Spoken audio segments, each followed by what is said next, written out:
Hakim salahkan Ferdy Sambo yang tidak bisa kontrol emosi seandainya pelecehan benar terjadi hingga akhirnya membunuh Yosua.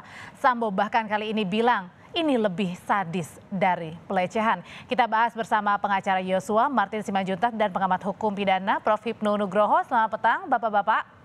Selamat petang, Mbak. Saya ke Bang Martin dulu. Bang Martin, jadi menurut Anda apa yang dimaksudkan Ferdy Sambo ini lebih sadis dari pelecehan? Ya, jadi gini, pertama tetap kan kalau kita mendalilkan harus membuktikan, ya. Ini kan masalah buktinya tidak ada, ya hanya tuduhan sepihak saja yang tidak bisa dipastikan kebenarannya. Nah, oleh karena itu saya juga menanggapinya juga tidak terlalu fokus gitu ya. Nah, namun kalau saya sepakat dengan apa yang disampaikan oleh Ferdy Sambo dalam satu hal, bahwa memang yang bersangkutan itu tidak bisa mengontrol dia punya pemikiran ya. Karena kenapa? Dia langsung menelan mentah-mentah apa yang disampaikan oleh istrinya, ya. Namun kalau berdasarkan tingkat kemarahan atau emosi, menurut saya ada yang janggal juga. Kenapa? Karena kalau ini emosi yang tidak bisa ditahan, seharusnya Joshua dihabisi saja di Jalan Saguling. Ini kan tidak. Ferdy Sambo masih bisa memilih tempat, masih bisa memilih bagaimana caranya, masih bisa memilih siapa eksekutornya, dan masih bisa memikirkan bagaimana pasca kejadian supaya peristiwa pidana ini tidak terdeteksi. Bang Martin, kalau kita lihat di persidangan kan begitu dekat ya antara hubungan suami istri, maksudnya Ferdy Sambo dan Bu Putri yang berkali-kali pelukan, mencium begitu. Nah, apakah ini mengindikasikan bahwa Ferdy Sambo terlalu percaya dengan apapun yang diucapkan oleh Putri? Tapi kita tidak bisa melihat hanya dari sisi romantisme ya yang diperlihatkan. Ada beberapa sisi juga yang harus kita nilai. Coba kita nilai dari keterangan Eliezer yang mengatakan bahwa ada wanita idaman lain di Jalan Bangka. Lalu kita lihat juga bagaimana reaksi Ferdy Sambo yang terkesan marah-marah di depan persidangan pasca persidangan selesai. Coba kita lihat jangan hanya dari satu citra yang mereka tampilkan, lihat dari perbandingan yang lain. Nah, apakah bisa kita tarik kesimpulan bahwa mereka ini adalah romantis hubungannya tanpa ada perselisihan selama ini? Ya, kalau menurut saya sih tidak. Nah, makanya menurut saya ya ini hanya masalah Ferdy Sambo tidak bisa mengontrol dia punya keinginan saja pada saat mendapatkan informasi sepihak dari Putri. Kalaulah pada saat itu Ferdy Sambo menjalankan pemikirannya sesuai dengan jabatannya, ketika ada dugaan peristiwa pidana langsung dilaporkan ke polisi ya atau diproses hukum, tidak akan ada peristiwa seperti ini, Mbak. Oke, saya ke Prof. Hipnu. Kalau gitu, Prof. Hipnu, hakim tegur kalau menyalahkan ya, terkesan menyalahkan Sambo karena tidak bisa mengontrol emosi, makanya kejadian ini terjadi.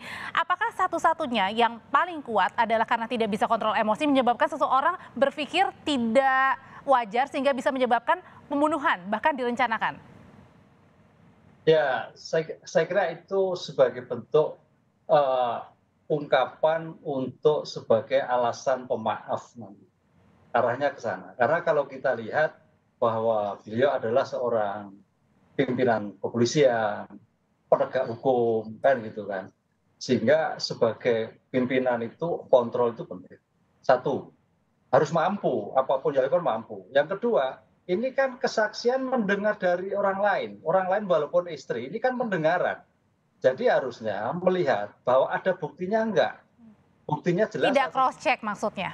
Iya, tidak jelas. Karena bicara fakta, bicara laporan, bicara hukum. Jadi ibaratnya kalau istilah ditarik ada sebuah pembuktian ini, testimoni di audit itu mendengar orang lain walaupun istri, kan gitulah. Oleh karena itu harusnya cross check dulu.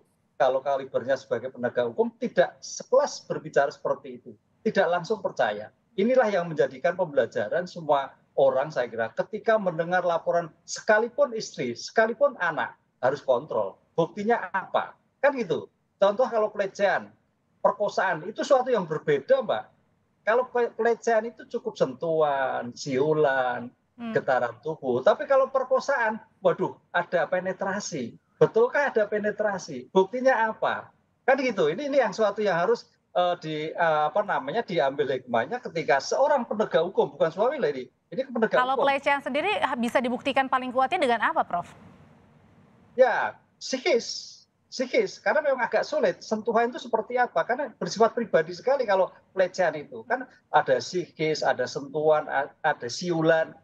ada gerakan-gerakan yang mungkin sentuhan yang tidak menyenangkan, ya tapi kan ada bukti Mbak. Semuanya ada bukti, nggak bukti, apalagi terhadap perkosaan, saya bilang gitu loh. Jadi ini yang menjadikan memang harus ada bukti, walaupun ada bukti verbal non verbal, pelecehan juga harus dibuktikan itu semua. Prof, ini kan masing-masing dari kalau kita lihat di masing-masing persidangan ini bisa nggak sih terungkap apa di balik ini? Kalau kita lihat dari sidangnya sekarang kemarin di Verdi Sambo, hakim memarahi Sambo karena tidak bisa mengontrol emosi. Tapi kalau kita lihat dari sisi hukum untuk saksi Putri ini lebih kepada sepertinya Yosua ini punya peran yang tinggi nih di dalam kehidupan Putri dan Sambo. Ya, memang inilah yang sedang dijadikan alasan Pak Sambo untuk mencari adanya suatu motif yang meyakinkan pada hakim. Tapi dalam konteks ini kan Yosua kan sudah meninggal. Jadi seolah-olah menjadikan suatu saksi diam yang tidak bisa bicara apa-apa. Kan agak sulit. Yang akhirnya sekarang perlu adanya saksi-saksi atau bukti-bukti elektronik yang menggantikan almarhum. Kan itu. Bukti-bukti itulah yang akan bicara. Karena almarhum nggak ada, nggak bisa bicara apa-apa. Ini yang menjadikan tidak fair di dalam suatu pembuktian. Makanya hakim selalu mencoba mencari menggali motif. Karena dalam suatu tindak pidana pasti ada motif. Gitu, Pak. Bang Martin tentu tidak mudah ya membantu almarhum Yosua untuk mengungkapkan ini semua karena almarhum sudah meninggal dunia. Gimana caranya nih pengacara bisa menambah bukti atau memperkuat begitu agar pengungkapan motif ini bisa terungkap yang akhirnya membuat tahu bahwa apa di balik perencanaan pembunuhan ini? Kalau ini sebenarnya ya tugas kami sudah selesai manakala penyidikan ditutup dan juga dilimpahkan berkasnya ke kejaksaan ya. Nah, namun kan memang tugas dan tanggung jawab advokat itu berdasarkan undang-undang advokat ya, tidak hanya di dalam persidangan ya, dalam mendampingi ataupun membela hak hukum klien juga di luar persidangan bisa. Nah, salah satunya apa ya? Salah satunya adalah kami kalau nanti ada bukti-bukti terbaru, kami akan surati kejaksaan untuk menyajikan di depan persidangan. Lalu setiap ada argumentasi yang sesat dari pihak terdakwa, kami counter dengan bukti-bukti yang dapat dipertanggungjawabkan. Dan juga menghadiri tayangan-tayangan seperti ini, Mbak. Selain daripada itu, nggak ada lagi tugas kita dibatasi oleh limitasi para pihak di depan persidangan. Tapi sampai sejauh ini dari kasus pembunuhannya, perintangannya, Anda menganggap semuanya saling melindungi, baik saksi, terdakwanya? Iya, saya melihat bahwa memang termasuk di ini ya di perkara obstruction of justice ya. Saya melihat memang mereka pada ujungnya menyalahkan Verdi Sambo dan Verdi Sambo mengatakan mereka tidak bersalah. Nah, saya tidak tahu apakah ini semacam orkestra ya yang bertujuan untuk meringankan ataupun membuat bingung hakim sehingga ya sudahlah tidak terbukti bersalah ini pasal 42 Undang-Undang ITE-nya yang terbukti bersalah nanti pasal obstruction of justice yang pasal 221 saja itu kan cuma 9 bulan ya.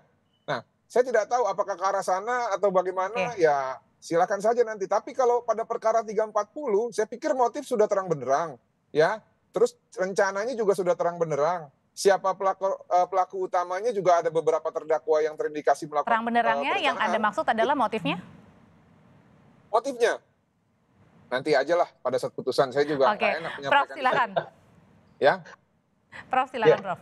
Ya gini Mbak, terhadap saya kira memang dari dua kasus antara obstruction of justice dan pembunuhan berencana, yang paling terbukti itu yang tidak bisa dibantahkan adalah obstruction of justice.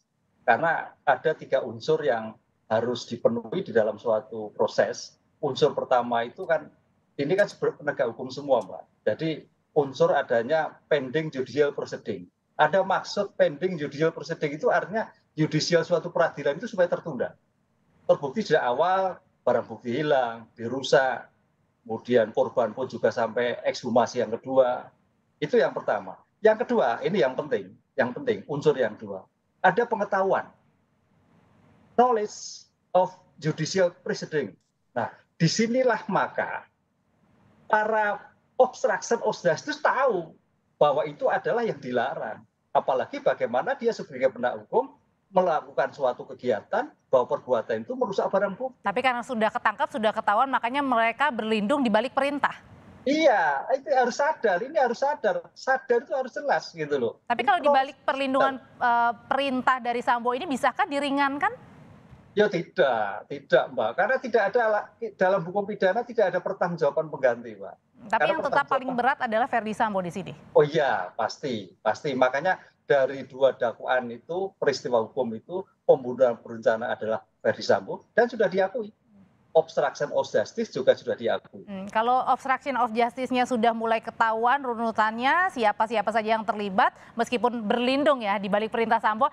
Tapi kalau untuk pembunuhan berencananya, Prof? Ya, sekarang pembunuhan berencananya untuk Pak FS jelas sebagai aktor dadernya. Sekarang tinggal bagaimana menerjemahkan pasal 55, Mbak. Penyertaannya seperti apa? R seperti apa? K seperti apa?